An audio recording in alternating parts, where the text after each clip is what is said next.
Right, who is this guy in front of you? My name is Andy Harbison. I have been in this game for about 25 years. Incredibly quick, I've only got 20 minutes, a very quick bio. I'm an engineer, although I have a couple of master's degrees. I would have started my career in Kuwait, putting the electricity grid back together again after the first Kuwait war. Then spent 5 years teaching business, then became a white hat hacker, which was hugely enjoyable. It's not many jobs where you get paid for breaking stuff. Then fell into forensics, then fell into electronic discovery. Where I am now is I still do data protection, I still do cybercrime investigations. I have long since lost my count of how many cases I've done in my career, but 1,500 is probably a conservative estimate. So I've been around. I was also the classical musical correspondent to the Kuwait Times at one point, but they didn't think that should go on my CV. Anyway, so the key points anyway for this is I'm now the head of digital forensics at the Corporate Enforcement Authority, and I've been a UX user since, and we've been trying to work this out. I've been a UX user since version 3. I can't remember what year it was, so if UX might be able to tell you how long it is, but I've been at it for a very, very long time. I'm only going to talk about one case today, and it's this one, which is called Quinn Insurance against PricewaterhouseCoopers. Just a very quick background to this case. Quinn Insurance was an Irish insurance company that insured cars. When you get your car insurance, your insurance company generally puts about 70% of your premium aside in case it's got to pay out. Quinn decided, no, we don't need to do this. We need to put aside 20%. End result, 1.5 billion black hole. I worked for the administrator of the firm. The administrators decided they wanted a word with the auditors, obviously enough. They also decided they wanted €1 billion from the auditors, hence a huge, complicated legal case. The largest and most complicated legal case in Irish history. Understandably, PwC did not say, yep, we're going to lie down, here's your €1 billion. So there was a huge, enormously complicated litigation. The problem with this case was not, some of us in the room have done 500,000 documents before, or 500 million documents before. The problem with this case was the data was horrible. We ended up having to completely reconstruct their server system. AS400 systems, not iSeries, AS400 systems, Nuix systems, you name it. We had to bring back from tape. Many of these systems were out of support for years. On the Nuix side, what did we have to do? We had at least 500 million separate documents to deal with. We had tens of millions of PDFs, particularly over 50 million scanned PDFs. I'll explain why that's a problem in a second. We had 10 million spreadsheets. We even had 1 million password-protected documents. Where do you even start? OK, these are the solutions. All right, firstly, 500 million documents. Nuix is fine. Ate them up, chewed them up, spat them out perfectly. I can't really think of any technical problems that threw up. What we did learn, however, was time is precious. Nothing brings you back time. Scheduling is absolutely crucial. We used to plan what we would process on the Christmas holidays weeks in advance so that the processing engines were kept on going. Now, granted, they were impressive processing engines. We went to Dell, bought 2 of their biggest, most powerful computers, and ran Nuix on them. So absolutely scheduled everything to a T. We also made use of our Ampiva in a big way, so that everything got scheduled. We would hate losing an evening. Losing a weekend was a mortal sin. We just had to keep getting that data through. And we got through it all. We processed, as I said, well over 500 million documents. So no bother at that time. The key is ruthless prioritization, managing your time. Second issue, scanned PDFs. 2 problems with PDFs. One is, how do you work out that the text, the electronic text behind a PDF is actually the text you can see when you read the PDF? Because it isn't always. What that hidden text may not be the contract document you think it is. It may, in fact, be saying Epson scanner version 28 or property of Quinn Insurance Limited. How do you work out that the text behind the document is, in fact, the text you're looking for? Answer, just simply do a simple calculation. What's the ratio of characters to pages? If it's below 90 or if it's above 1,500, you've got a problem. Otherwise, you're probably all right. The bigger problem we had was 50 million scanned hard copy documents. How do you know the scan's been all right? How do you know that the text behind the scanned PDF is accurate? How do you know it's accurate enough to do keyword searching, or worse, CAL? The answer is, well, we used quite a sophisticated method. A man who's now a colleague of Kieran over there, a guy called Martin Elliott, worked it out. We use a similar technique that's used in spam checkers. It's what's called Markov chain analysis. We broke the text in each of these files, the retrieved electronic text in each of these files into three-letter or three-character units called trigrams. We then did what was called Markov chain analysis. Basically, we worked out what's the odds of one of these three-character sequences being legitimately in a document. So if the three letters were A-N-D or T-H-E, it was really pretty likely that it had been scanned correctly. However, if we got three hiragana characters, Japanese text, obviously the odds were pretty low. What we then did was a running tot of the probabilities, going through the document over what the overall running probability in that document that it was scannable, that it was searchable. Anything above 60 turned out to be just fine for CAL. Anything below 30 was hopeless and had to be manually reviewed. In the middle, we had to be a little bit more careful. By the way, if you're wondering where we got the model and worked out what characters were okay and what characters weren't, we had millions of Word documents, which we could extract the text out of and do the analysis on that. So, easy solution in the end. Next one, spreadsheets. There's this thing going from the early days of tar that you shouldn't be using tar on spreadsheets because there's not enough text in spreadsheets. We found out that's rubbish. In the age of CAL, if you want, we have published the paper on it. You can use CAL on spreadsheets just fine. The same way you can use CAL on SMS messages, and you can use CAL on WhatsApps, etc. It is just fine. Use it. It's great. And there's no reason why you can't. The great thing, we were delighted that we were able to put that one to bed. Passwords was a real problem. We had 1 million password-protected documents. Even if it had taken, say, a minute to crack each document, 1 million minutes is nearly 2 years. 1 million seconds is 11.5 days. So how do you do that? How do you crack 1 million passwords? The answer is you do it in waves. You set up a set of cracks first. The first attacks you make can take no longer than 1 second. So you go through the entire 1 million documents, and it's only 1 second cracks. A little dictionary. Now, we were using, and I would heartily recommend this, a multi-processor GPU password cracking machine. Basically a cryptocurrency mining tool redirected. And we would only use the shortest, fastest hacks, 1 second.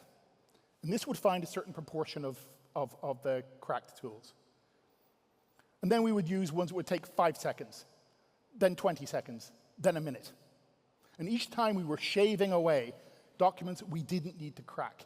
If you just do them linearly, and just do them one at a time, so okay, first password takes a second, great. Second password takes 2.5 minutes. Okay, not so good, but fine. Third password takes 2.5 billion years. Obviously, your process is going to break down at that point. So you do your password cracking in waves. And that's how we solved that particular problem. The fact that we were using Passware and Passware integrates great into Nuix made life a lot easier. Review scale was the biggest thing, and particularly the nature of the documents. Our solution began with getting some help. We knew from an early stage we were going to be using CAL, continuous active learning. So our first thing was, who invented CAL? Professor Gordon Cormack and Professor Maura Grossman. So we hired them and brought them in to help us. They are absolute geniuses. Gordon, in a small sideline, decided to just develop the automatic landing system for Airbus planes. He did this as a hobby. So, brilliant. Maura has a PhD in law and another PhD in psychology. So, brilliant people.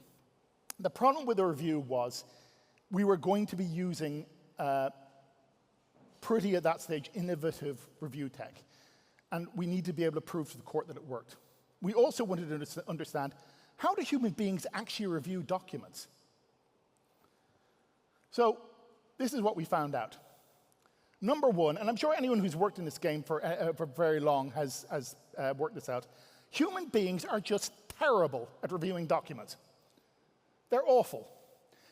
There's a French philosopher called Jacques Derrida, an absolutely awful person, but he did get this right, that when we read a document, we carry a huge amount of information in with us. Every book we've ever read, everything we've ever heard, every conversation we've ever had gets brought in, and we interpret documents differently. So relevance is, in fact, an extremely fluffy idea.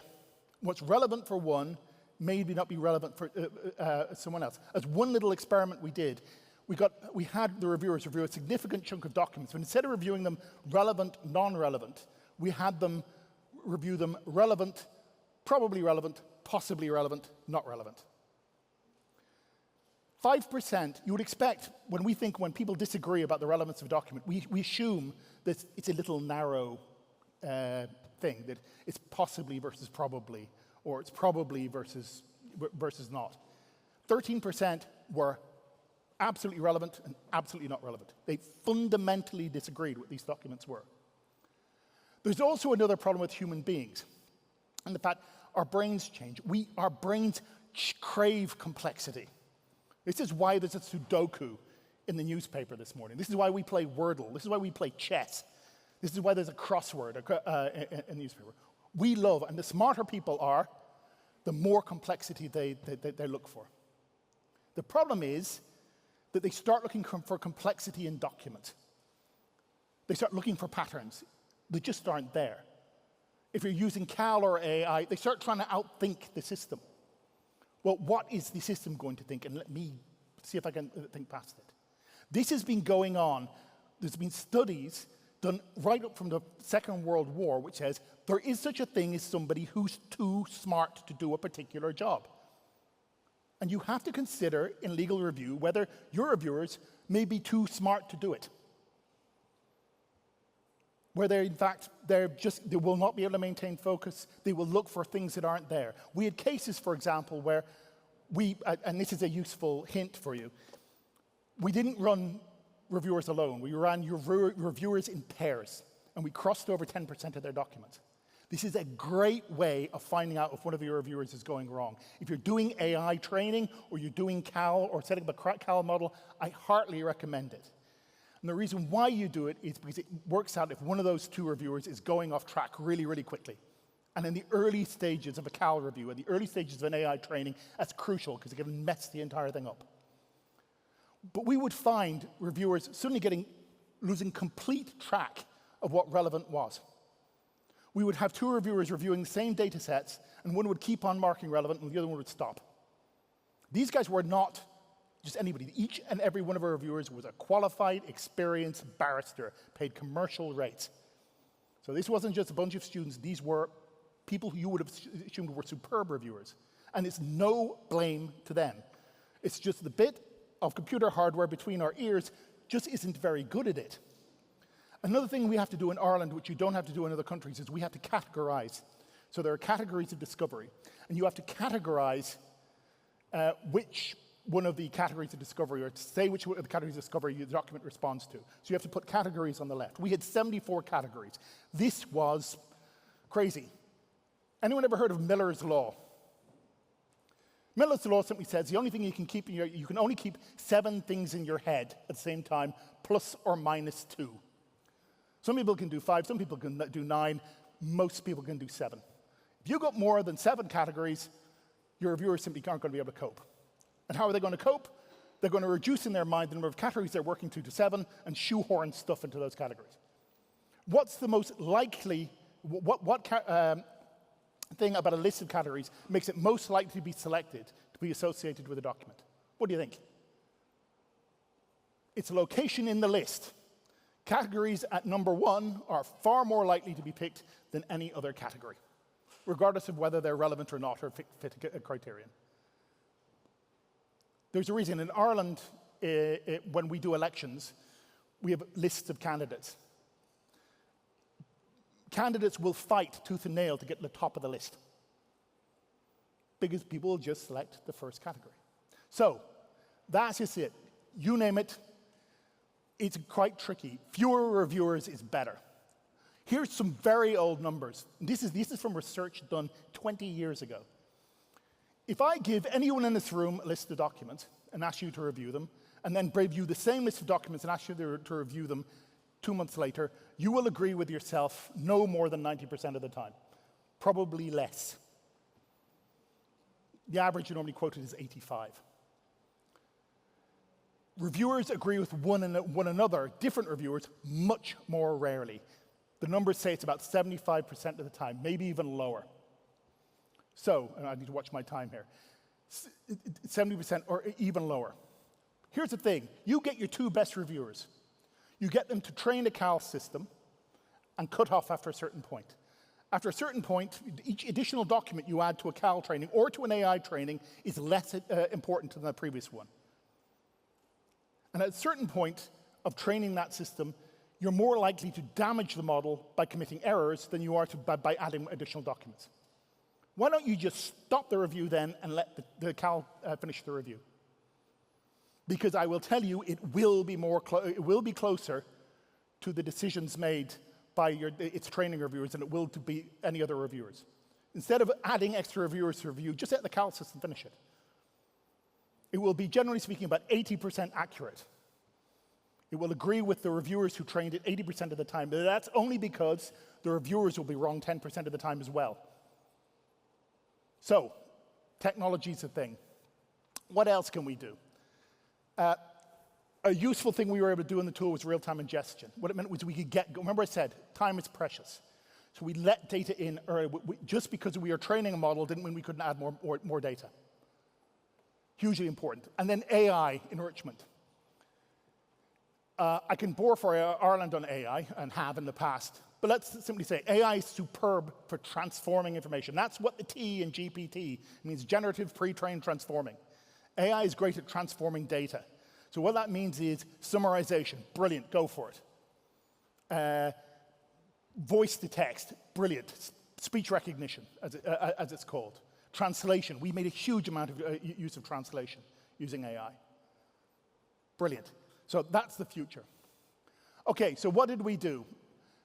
Reduce costs. Every cent we spent on the e-discovery was a cent that got taken away from our clients in the end. In this case, the Irish taxpayer. So cost management was hugely important. And paying hordes of reviewers just simply didn't matter. So it simply was out of the question. We worked out that the production in this case, because the criteria were so broad, was going to be 10 million documents. Now, CAL is great. CAL is much better. TAR is much better than conventional review. In conventional review, the size of the review is proportional to the number of documents total. In CAL, the size of the review is proportional to the number of relevant documents. But if you've got 10 million relevant documents, you're still going to end up reviewing 50 million docs or 40 million docs. So how do you do that? So reduce costs, superb. Again, data growth, I'm going to talk about in a second. And again, AI, as I said, any chance we got to use AI, we did. Okay, here's the fundamental. People have been talking about AI, and UX have been trying to persuade you and say, AI is wonderful, use our AI. Okay, let's talk about the truth. We have no option. The amount of data in the world grows at 40% per year on a compound basis. Every 8 years, the amount of data in the world increases by an order of magnitude. AI is just going to make it go faster. We cannot do this job anymore without AI. It is not a nice to have, it is a life belt. It is a lifeboat. It's the thing we need to do to be able to keep on doing this. Human review doesn't scale. A reviewer can do about 500 documents a day without going insane. Humanity is not going to scale. As Jonathan Flood said just there, the days of vast first-pass reviews are over. There's just too much stuff. Our job is reducing big data. We can't get by without AI. Okay, so a few takeaways I'd make on that. As I've already said, human beings are not terribly accurate reviewers. Some people say, well, AI is not very accurate. If AI is 80% accurate, and it certainly is that, it's good enough, it'll beat a human being. Or at least it'll beat the extra human being you add to a review after the first two. If you consider relevant what your best couple of reviewers mark relevant, then AI will be more accurate than any additional reviewer you add to that review. So it's there. People worry about AI, particularly about generative AI, and there's a certain reason to be a little bit worried about it. Because what it is T letter in GPT. AI, the modern LLM AIs just transform data. They're data reformatters. This is why speech to text works great. This is why translation works great. This is why summarization works great. It's because all it's doing is reformatting the data. The generative part of AI, the bit where you create and send suicide notes or advise people on suicide notes, is still transforming. All this so-called generative stuff is just converting data. You just don't know what data it's converting. That's the problem. When Anne-Marie was talking about the problems with AI bias, it's because a lot of these AI models have just grabbed data from anywhere. I was delighted to hear Jonathan talking about human-centered AI as Nuix is practicing it. That's the way to do it. It's absolutely unfettered. You've just got to watch it. You've just got to watch it. So what I'm saying is don't be scared of using AI. It's the future. And we, like it or not, we're doing it. It's use AI or get out. Other than that, I hope that was all useful and scary enough. And if anyone has any questions, I'll be drunk at a dinner table somewhere later on. Okay. Thank you very much.